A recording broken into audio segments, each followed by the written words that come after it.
A common definition of mental health is a person's condition with regard to their psychological and emotional well-being. Mental health is a funny term because often it's assumed that there is concern for someone's mental well-being rather than the underlying assumption that mental health is something with which we all have a relationship, and being out of balance with that relationship should be viewed as part of life, not stigmatized as something we shun, escape, or condemn. Mental health is a state of being. Society has built such negative associations about those individuals who are not at that moment in a state of mental well-being, further alienating those same individuals who may want to seek help. Behold, a new type of group emerges to try to reduce this stigma, but not a 12-step or a therapy group or even a coalition, but an anime club with a passion and commitment to community. This anime club realized that anime was not the only thing bringing their community together.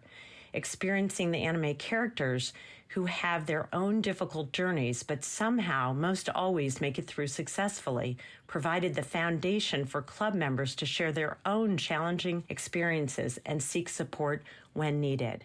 Welcome to Small and Gutsy, a podcast featuring interviews with nonprofit and social impact organizations under $10 million. My name is Laura Whitkoff, and I'm excited and proud to be your host. My hope is that you love the stories as much as we do, and perhaps you will find needed services, a job, volunteer, or donate. Feel free to pass along any valuable information you hear today to others, and remember to send me the name of any organizations you'd like featured at reachus@theintrinsicgroup.com. Anime for Humanity is a volunteer-based 501c3 nonprofit charity dedicated to using anime, cosplay, and video games as a medium to challenge the stigma surrounding mental health. Conventions all over the nation provide the opportunity for Anime for Humanity to meet people face-to-face and start conversations that encourage individuals to share any struggles impacting their mental well-being and hand out resources to anyone looking for support and community. Anime for Humanity raises awareness of mental health through exhibiting at various conventions and events around the nation. The anime therapy kits provide encouragement, education, and hope to anyone looking for support, community, and professional help. I am so very excited to introduce my guest today, Director Mary Stowe and Communications Coordinator Stephen Gates. So let's get started. Welcome, Mary and Stephen. I'd love for you to share your passion about and your deep connection to Anime for Humanity, how it started, how you came up with this amazing idea. So I don't know who wants to start, Mary or Stephen, but take it away. Yeah, I'm coming up on my 3-year anniversary of being involved with Anime for Humanity. And by the way, that intro was fabulous. You did so good. It was amazing. You guys are so encouraging, even for me. I love you all. But as you stated, like in that opening intro, our founder, Ben, he started Anime for Humanity as an anime club in college and then realized, like you said, there's this deeper connection amongst the members, and then was like, there's a bigger need out there as well. We all love anime, we all love manga, we all love cosplay, we all bond so strongly over it. But mental health, like this could be that kind of bridge, between connecting with someone else and kind of encouraging someone to seek support, seek professional assistance, and take that next step in their life. And how I got involved with Anime for Humanity is I'm a longtime anime fan. I've had falling outs with it. I was a huge anime fan in junior high and high school, and we didn't really have an anime club. Like, it was very, very small. It was kind of like the nerdy quote-unquote thing. So I just kind of was like on my own with my anime passion. Took a break from it in college and then kind of reconnected with it later in life. And then I found Anime for Humanity when I was actually kind of in like a creative rut, like professionally, creatively, I was just stuck. And I saw this volunteer opportunity to be a designer for this organization called Anime for Humanity. I read their mission statement. I was like, this is so wonderful. I love anime, I love cosplay, I love video games. And it's a new way for me to hopefully get out of this situation that I'm in mentally, but also help others. So that's kind of my background on how I got started. And like I said, 3 years coming up, I've been to conventions across the country, at the booths, passing out anime therapy kits, connecting with people, and it's been a wonderful journey. I did omit Ben at the beginning. He and I had been in email contact. I've seen his blog on your website, which I thought is really fabulous. Would you mind sharing a little bit about him because he couldn't be here today, and then I'll pass it to Stephen? A little bit about Ben.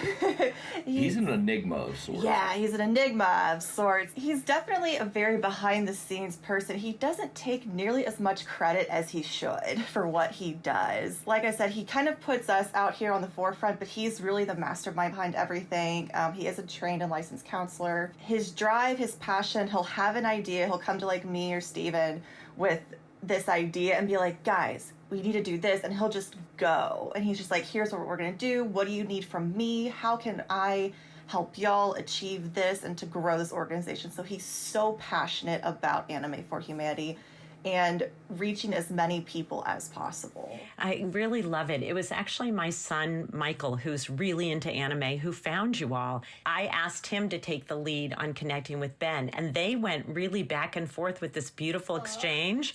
And I could see from that, as sort of an observer, that Ben was so invested in whoever reaches out to him. It was just remarkable to me. And so it absolutely made me want to feature you all, not just because of that, but because of exactly what you represent and how you all have reached out within your community, knowing that there was a gap in service. I don't think there's any organization like you out there doing this work in this way. And it's really admirable. Stephen, let me give you a chance to jump in.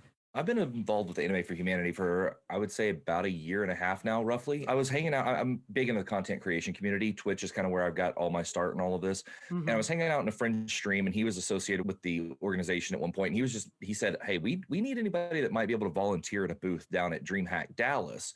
And I live up in Oklahoma, not that far away, about 3 hours up. And I was like, free tickets to a convention, I'll do it. I can pay for the hotel, I'll do it. And so that's kind of like where I just like jumped headfirst into it. And then afterwards is when I kind of got to learning about the actual mission behind what Anime for Humanity is doing.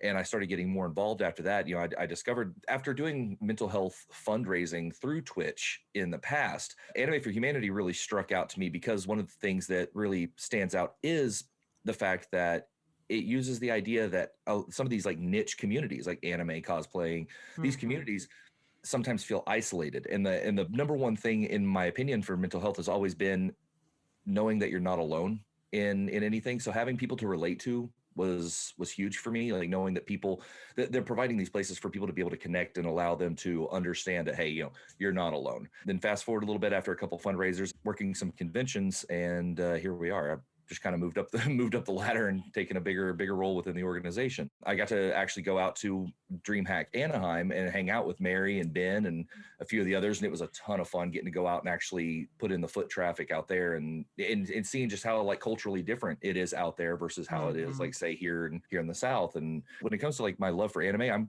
I'm a little bit more of a casual. I like the typical, you know, the Dragon Ball Zs and the like Cowboy Bebop is my favorite of all time. It's one of those like widely known ones. Getting involved with Anime for Humanity has allowed me to kind of open my eyes to more of the actual anime culture and learn more about myself.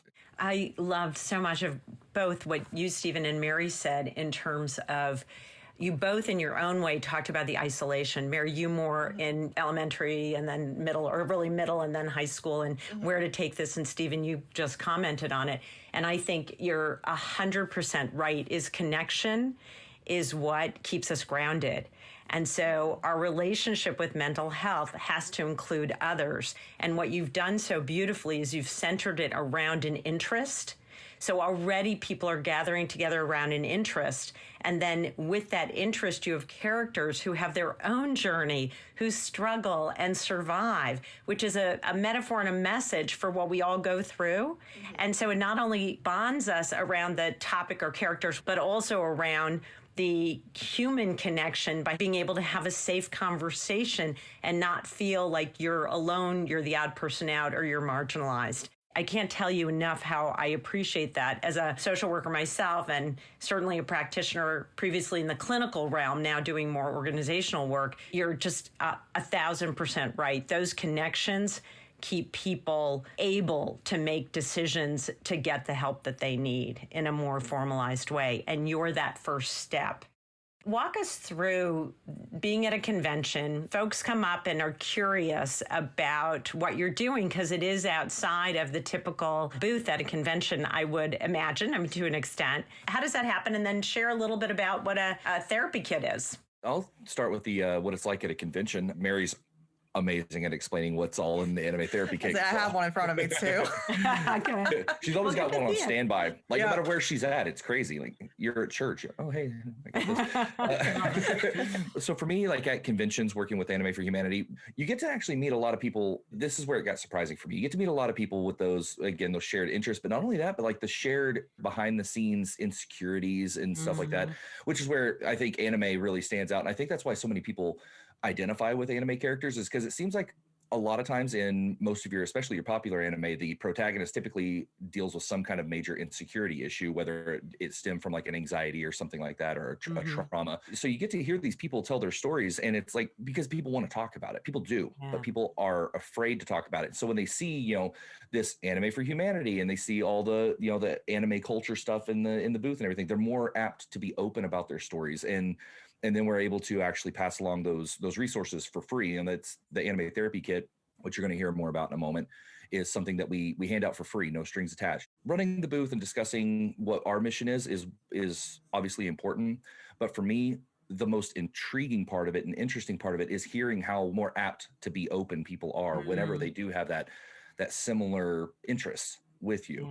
And so hearing people talk about these things is insanely intriguing, and how open people are to the idea of this, because you hear a lot of people get a little kind of apprehensive whenever you discuss mental health. Right. But when you present it in this package that involves something they're extremely interested in, they're so much more open to it. And so just seeing how much more open people become in both not only giving information, but receiving it whenever there's that common interest is what conventions have been all about for me. Yeah, you've really created a safe space. Because I imagine at the booth, you name the language, someone has, this character's suffering from depression, or have you thought of this? Or so it opens up this conversation where most folks walk around feeling it as a deficit and have to hide it. And you've really created the safe space for not only your own experience to share, but the characters. And so you're open to really listening to folks' experience with their own struggle. Mary, tell us about the kit. So I've got one, like Steven said, I always have one on hand. It's a good little packet. It's got all sorts of goodies in it. And like you said, this is 100% free. We make hundreds of thousands of these and just pass them out. It's free. Take one for your friend as well. Because, at conventions, it's busy. Like, if your friends are over here, some over here. And we're like, no, take 2 or 3, If you think these are resources that, like, people would need as well, like, feel free to. And they've got, like, a bunch of goodies in them. It's like a poster, a bookmark, a Pokemon energy card. I have that one on me. Just for, like, good energy, good vibes. We have, like, little buttons. We have, like, some cute little fun things in it. But then we also have the important stuff, like the text crisis hotline number on the back of the bookmark. There is more hotline numbers, text apps. So it's anime, and then it's mental health resources as well. We have our mascot, Ki-chan. So she's an Anime for Humanity original. So she's kind of like the nice, happy face. We've got like emotes of her, and so she's all over the anime therapy kit. But then we have this flyer, which is like stigma. We call it stigma-free anime. And it's anime that has mental health like themes to it. It shows characters that struggle. It shows characters that overcome. And I know one of them, we've actually focused on support systems last May for anime. We realized that we can talk about animes that have themes of depression, suicidal thoughts, but support systems are also an important thing. So we actually took an entire mental health awareness month and just focused on this is this character's support system. This is how their support system helped them overcome this obstacle. And it gives people something to relate to. And then the newest edition, which I really like, is a pamphlet about how to deal with the post-con blues. And we actually did talk to some therapists and psychologists about what they suggest, about you just had this big, awesome, incredible weekend. It's high energy. It's you're not sleeping as much as you used to. You're probably not eating as much as you should. and then you just crash at the end of it. And it's like, that's actually a normal feeling. Like, even like volunteering at the booth, it's just this high energy weekend, and I kind of go into this little like, oh, my friends are gone. They've all gone back home. Now I'm back at home without my friends, and now I'm trying to catch up on my sleep. So I think that's a really good addition that we've made to the therapy kit. It's almost like the post-vacation type thing, like that back to work on Monday blues, but with all of these personal connections that come along with, like, you get that post-vacation blues on top of losing all these in-person like, it almost feels like it's this massive dream. As somebody who suffered from post-con blues severely, like I sat in my hotel room the night before I was ready to come back from TwitchCon, and I actually like cried. Sure, of course. It was, and that pamphlet in and of itself has helped me a ton, because I got my hands on one after DreamHack Anaheim, which was the last convention that I attended, and it helped a ton on how to kind of ground yourself back into reality and alleviate those symptoms. Yeah, it's such a great point. Most of us, I think, have that feeling that you described of post-vacation, or again, post-high energy, and then how do you deal with that? And I think we all have good intentions of staying in touch post-conference, but that still doesn't have the same feel. And you couldn't sustain that anyway, but you don't think about that. You sort of think about what's next. I had my whole schedule for these few days, and now what's next and how. So I love that you've normalized it, actually, is what you've done, and created resources and access points. Would you be able to share a story that highlights for you an impact that you've had on someone who came up to you? And don't share names, obviously, but I just wanted, I want to have my audience really get that feel of what that's like. So I have one that comes immediately to mind. I was volunteering at a convention in Dallas, and we had someone come up, and like Stephen was saying, it's incredible how the walls just drop at a booth on a convention floor. It's loud, it's busy, there's so many people, and all of a sudden you just have this connection, and they just feel safe. And all of a sudden they just open up. I had someone come up to me and actually open up about their mental health struggles they were going through. They had just recently gotten a diagnosis for something that they had been dealing with for years, apparently. And so they were in this very, like, up and down roller coaster part of their life of, okay, I have a name for it. My family's very confused. My church is very confused. And they were getting a lot of negativity from people who are supposed to be their friends and family.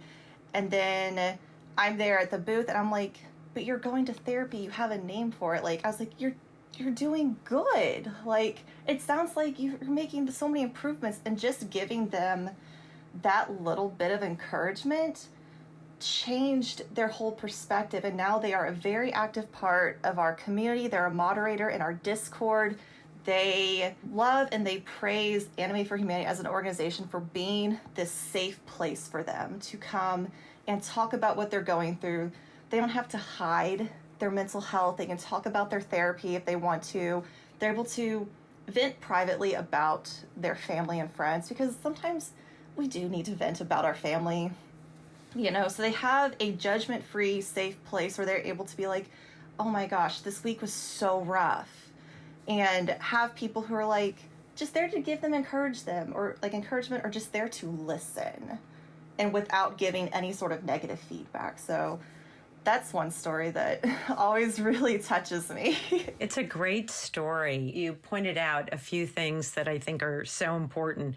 The first is that when they finally are sort of get a name or whatever it is that makes them feel like, okay, this is a category, even though I'm not always a fan of that, and expecting family to embrace and sort of, or church or religious affiliation to embrace and sort of have a sense of relief, versus almost because of the organizations or the family's fear, they're unable to embrace it in the way that you're describing. And so you again have created this, you said it yourself, non-judgmental, safe space where someone can feel like you're an adoptive family in that moment, to give them that kind of support. And that is doing something that sometimes family or other affiliations just aren't able to do for whatever reason.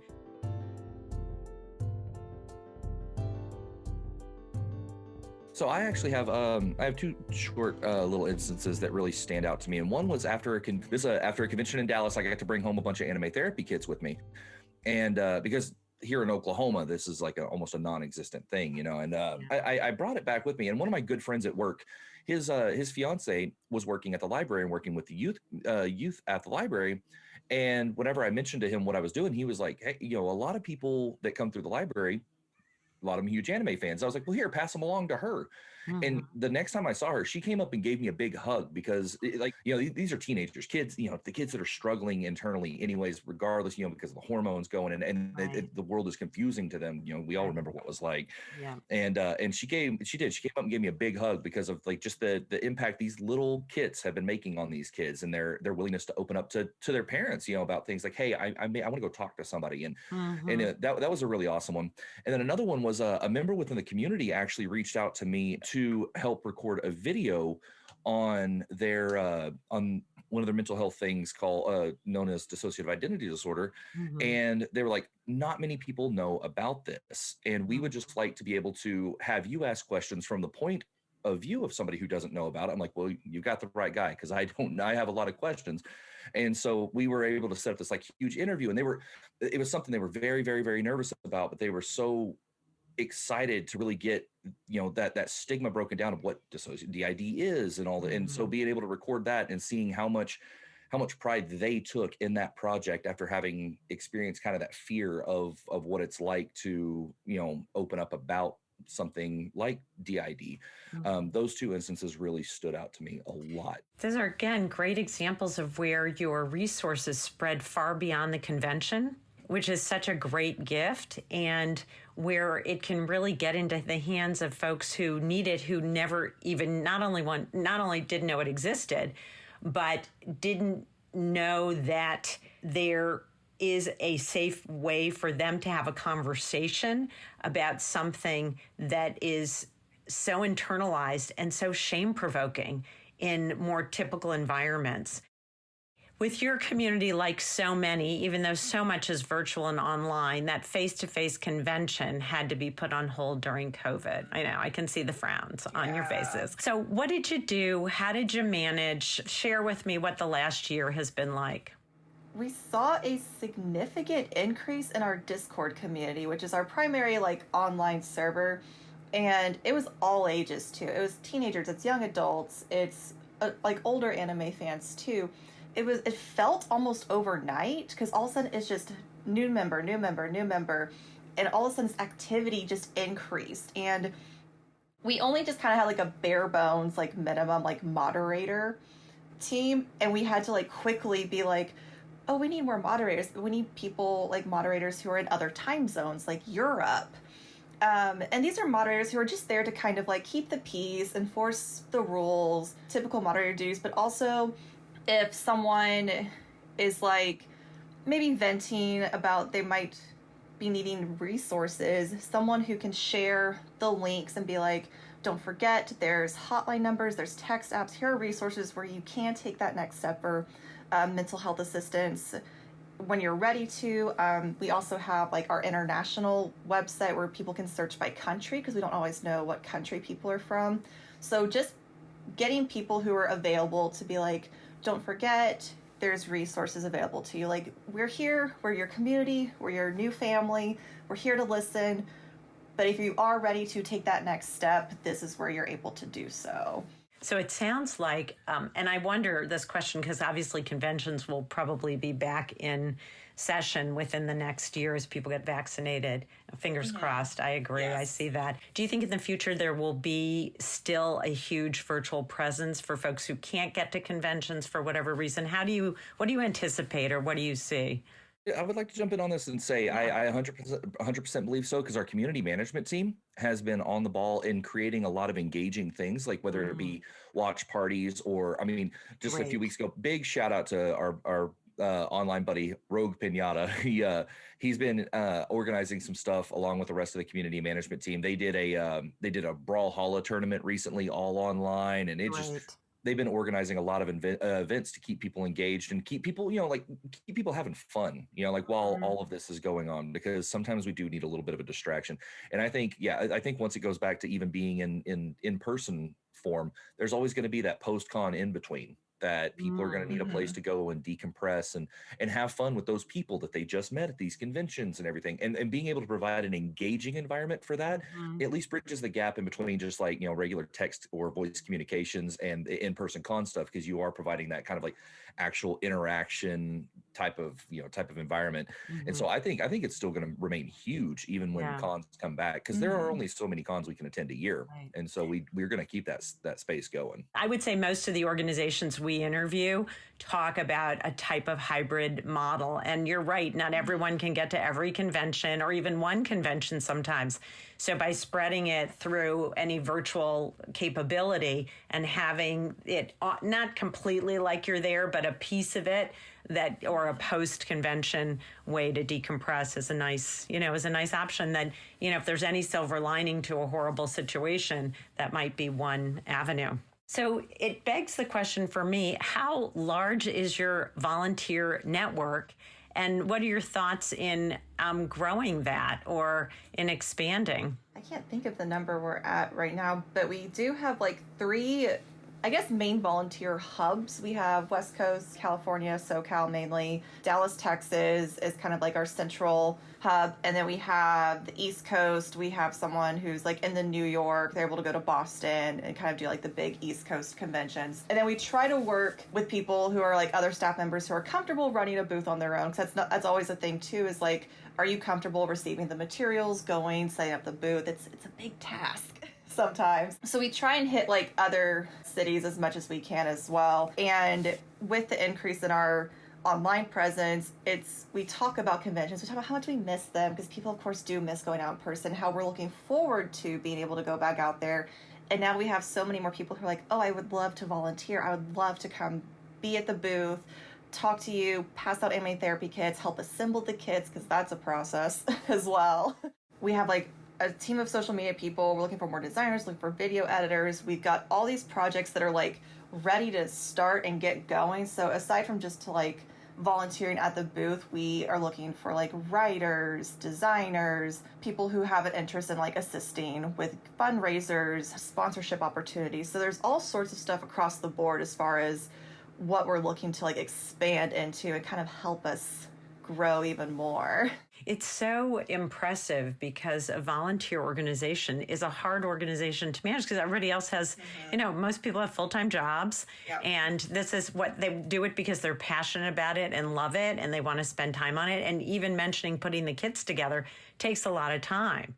Currently, you have these hubs, and how do they interface with each other? Currently, we do everything like online. We have like our Discord. We have chats that are like where staff are able to like kind of connect together, talk about what's going on. We do our best to get on like voice calls, video calls, just kind of check in with each other, be like, okay, this is what I'm working on. This is what I'm working on. Do you need help from me? How can we work together on this? And also just to kind of chit chat with each other, because a lot of us have met each other in person in some way, shape, or form over the past few years. And so we also just like to catch up and do a little bit of team building. I love it. I mean, that's part of a good work environment, regardless of volunteer or not. Some people think volunteer is not work. It's work. Oh, it is. Outside of the kits and the online presence, how does one sign up? How do folks become part of your community? So when it comes to that, one of the easiest things to do is literally just join the Discord, and it's a simple like a vanity link style. We are Discord partnered through the organization, so it's discord.gg/anime for humanity. You just come in, you read the rules, make sure you're willing to follow them, and then it's that easy to start connecting, because it's a very engaged community. Aside from that, you can always visit animeforhumanity.org to kind of learn more about what we do and if it is the right fit for you. And in the Discord, are there subgroups or sub-connecting opportunities for folks? Tell me a little bit about that. Yeah, we got everything broken down. We've got a lot of channels. We have topics for anime and manga. So if you want to talk about anime and manga, you go to that channel. We have one for video games, cosplay. Artist Alley is where people can share their art. Photo therapy, where people can share photos. We have a music room where you can go and listen to music and like share music with other people. food therapy where you can show what you're cooking, what you're eating. We all love food. We all love snacks. And we also have one called Achievements, where no achievement is too big or too small. It could be, I finally folded laundry. It could be, I just graduated high school. Like, we've had people actually come in and be like, I don't know if my achievement's worth celebrating. I'm like, no, share it. Like, if it's an achievement, it is a achievement. There's something for everybody. There really is. I was about to say, we've got a little bit of everything so people can kind of go in. And I've seen where people, like, they kind of pick which channels they like to talk in the most, which is fine. It's where they're the most comfortable. Our cosplay channel recently actually has gotten a lot of activity. There's just a lot of cosplayers, I think, because they've had time to work on stuff and they're getting excited about conventions coming back. They're showing off what they've been working on. They're asking like, oh, like, I'm having a hard time trying to figure out how to put this together. Has anyone had experience with this? So they're sharing tips, tricks. They're showing their progress. They're showing their cosplays from previous conventions. And that's a channel recently, like I said, that's really seeing this incredible increase in activity. And they're also encouraging to each other too. And I think it's wonderful. It is wonderful. And so with cosplay, just so I understand it, because I'm a little bit of a novice in this arena, I know a bit of anime. It's really the costume design piece that's connected, right? Because some listeners may not know. So I love that idea. So do folks usually take pictures and post their design or I just love that. You'll see people who they've been sharing for a little bit and you'll be like, oh, this is my first cosplay. And then this is where I am now. It's like, I hot glued this together and now I have a sewing machine, and you just see the pride they take in their craftsmanship. And that's really nice to see. And then a lot of cosplayers will build props, like their character might have a magic staff or they may have wings. And so they get really big and extravagant. And it's also really nice to see how creative they get when they're on a budget. They're bargain hunting. They're like, oh, I can repurpose this. They go to thrift stores. And so it's this really nice creative outlet. And then whenever you see this person who's very introverted, very shy, put on this cosplay, and they just light up, they transform, because not only are they their favorite character, they made this. So there's a double kind of component of they get to sort of embellish the whole concept of it because they've internalized a piece of it and they did it themselves. So they really took on the work, and I think it's an enormous accomplishment. Someone who is likes to pretend to be creative and has no capability whatsoever. So I can so appreciate that. And some of the things that I've seen just on the peripheral are just spectacular. Stephen, you were going to add. This was a little bit less about the actual cosplay aspect, but one of the channels involving the gaming thing, as a member of the content creation space, they actually go in and promote these channels that AFH has kind of gone and embedded and shown to be safe spaces for people that need kind of that more comfortable area, that know they're not going to be made fun of or mocked, and they're more accepting communities.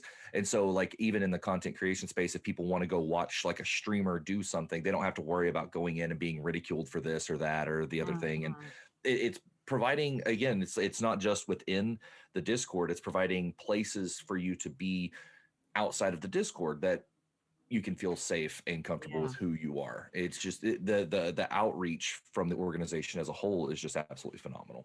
Yeah, it's such if I were to think of the entire organization, and I love that you call it For Humanity, it's a place of heart. You have so truly embraced a growing community and an interest, but you're mainstreaming it to an extent where it's a community that has its legitimate place in our society. And I really appreciate and admire that. And I love how creative it is, because all of those subgroups that you've described are creative spaces, whether it's observing more passively like streaming, or the cooking is a wonderful example. And certainly the cosplay is a perfect example of that, among many others. So it's really, you in your own creative juices have contributed to that as well, by not only your volunteerism and your participation, but my guess is that if somebody comes up with an idea for a subgroup, you all are open to entertaining that. Yeah, we're always welcome to community feedback. We're not always able to implement everything, but we do take the suggestions, we think them over. We're like, okay, how could we make this work? What we need to do to make this work? So we're always welcome to community feedback. You talk about how a lot of it is heart. And that is true. And I think a lot of that heart stems from personal experience. Like a lot of the people within the organization are people who have experienced the same things that the people who are part of the community have experienced. The reason it's so easily approachable is because a lot of us have experience with what a lot of other people are, which cycles back to the whole, the whole relate to each other type thing. We're not just a bunch of people who just have the heart to do something, but this is something that our heart is dedicated to because of the experience that we can relate to. I love that you said that, because you both sort of introduced it that way as well. And so adding to heart would be empathy. I think that probably makes your environment that much more inviting because you start from that place. People feel it when they come up to your booth and they know they're not being judged, or they go on your website, or they're in a chat space. They feel it because that's what you give out. So, as you may know, I always have a round of quick and gutsy questions. So if you all are ready, we will start our round. Okay, let's do our power poses as we get ready for the quick and gutsy. What is at the top of your wish list? However, the answer cannot be money or funding. A few more volunteers spread out to hit these smaller anime-based conventions, say like a Tulsa, Oklahoma, where we don't have a huge presence, or even because there are anime conventions in places like Omaha, Nebraska, where like these areas are a lot more secluded off because they're a little bit more old school type areas where anime is even kind of more of a niche thing. Yeah. If we could get more people who are comfortable with being in those areas, being able to maybe even do little pop-up booths, or just take some therapy kits to like a small convention and hand them out and stuff like that. That would probably be the top of mind. That's a great wish, because you really want to spread folks are there who need it. And so how to get them the information. That's great. Yeah. Mary, what about you?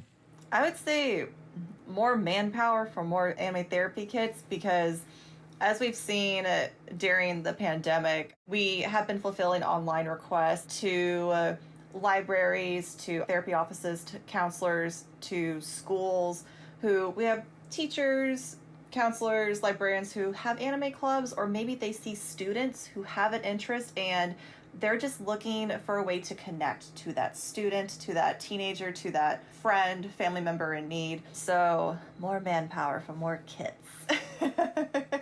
When somebody, like in one of the rural areas that you've talked about, decides that they'd like to do a pop-up, is there an orientation or training that folks go through to be able to talk with folks who might be interested in getting a kit? I just wonder how that works. I meant to ask that. We would typically try to send a more experienced staff member to kind of be that grounding point, to be like, okay, I've got the experience, I know how to set this up, I'm here to show you how this is run, and how Anime for Humanity kind of does things. Because I think people think it's just, okay, you set up the booth, you make it look all nice and pretty, but it's like there's this process we do. And luckily it's one of those things, like if you can get just one person that really knows what they're doing up there, you can have one person really teach a solid 2, 3, 4 people how to do it in the future.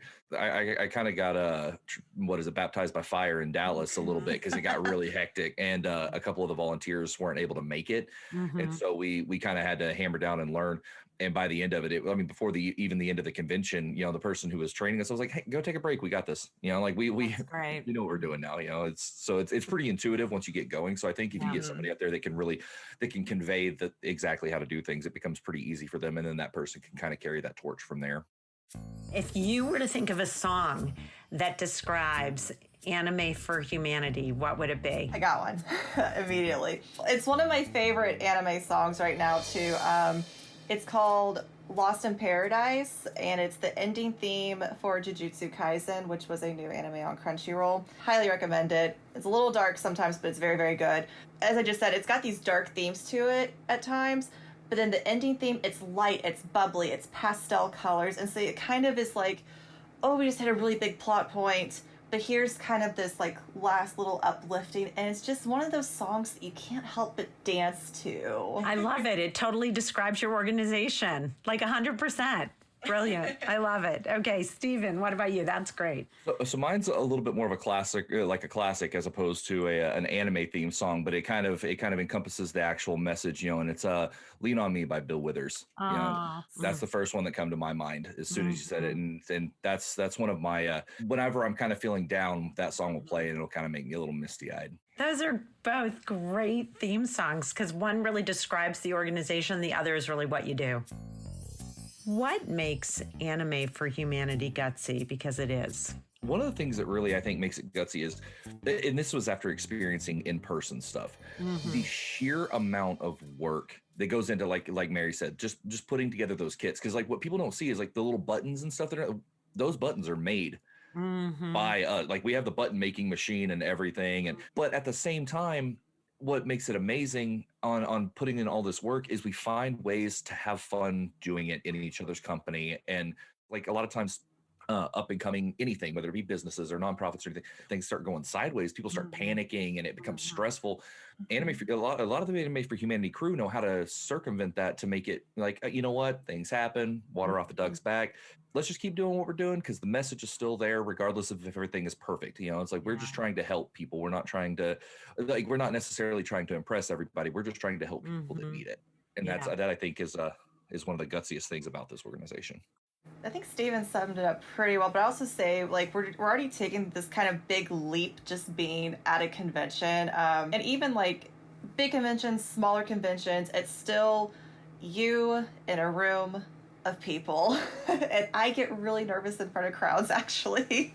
And so as a volunteer and like I guess a little bit more on a personal level too, like me just being there in that space and talking to people, I know they're there for the same reasons I am. They love anime, they love manga, they love video games. So it kind of eases like that nervousness, but also we're just trying to set ourselves apart from every other booth in this convention floor, and so that's just kind of like this nice big leap of faith that we take whenever we go out into a space.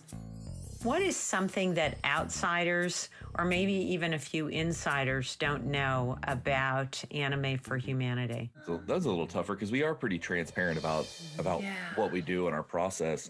I would say just Ben. People don't know anything about. Like I said, he's an enigma. Yeah, like we'll try and get like group photos at booths and he's always like, oh, I'll take the photo, and we're like, Ben, get in the photo. Like we always joke that the only thing we know about him is that he loves Korean barbecue, which that's become almost an Anime for Humanity staff tradition for like after convention dinners is like, we've been working all day, we're hungry, where are we gonna get food? And he's like, Korean barbecue, I already booked us a table, let's go.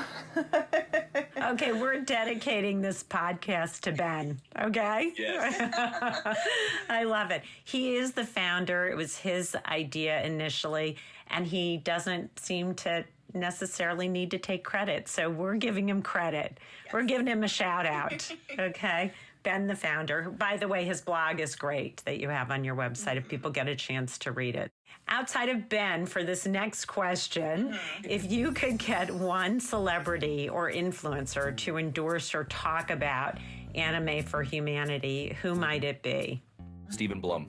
He's my favorite voice actor in anime. He's played Spike Spiegel in Cowboy Bebop, but he also does he does a lot of video game voiceover too. So he like kind of encompasses a lot of different alleys that we're invested in. Mary, anyone for you? I'm drawing a huge blank on his name.